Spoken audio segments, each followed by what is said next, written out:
Okay, folks, here's a follow-up vlog, a late night vlog, because I discovered that Joe Lacob said that he met Steve Kerr over golf.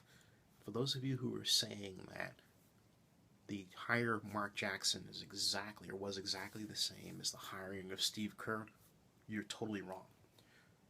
Joe Lacob hired Mark Jackson in 2011 after viewing him, then San Antonio Spurs assistant Mike Malone, who was widely regarded by the Lakers and was going to go over in that direction, and of course Mike Budenholzer, another assistant from San Antonio.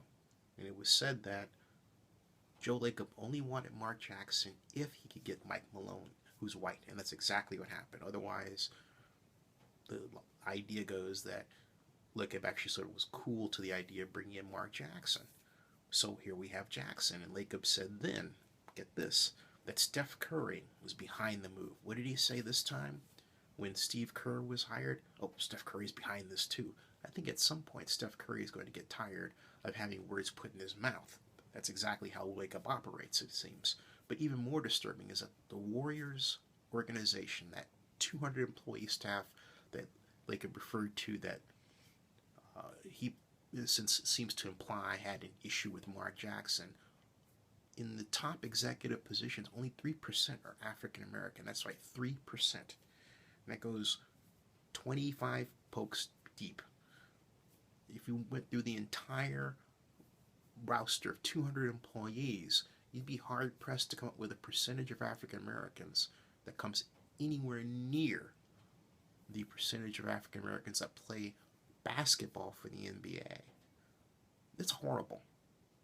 So you've got a staff of people that is mostly white and doesn't, if you follow the actions of the Warriors, seem to be friendly to having African Americans work within it.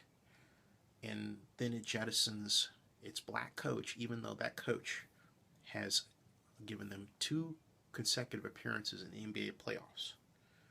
There is something horribly wrong. And some of you out there take the actions of an organization, and just because it's done, you rubber stamp it, rather than having enough, I guess, courage or whatever, or critical thinking ability to say, hey, look, you shouldn't do that. Stop rubber stamping these kinds of actions in society. Racism does not have to be in a person's face. It doesn't have to come out when a person is secretly recorded. A lot of the times, it is right in your face, and it's done without language. It's done by action. That's what's happening with the Golden State Warriors under Joe Lacob.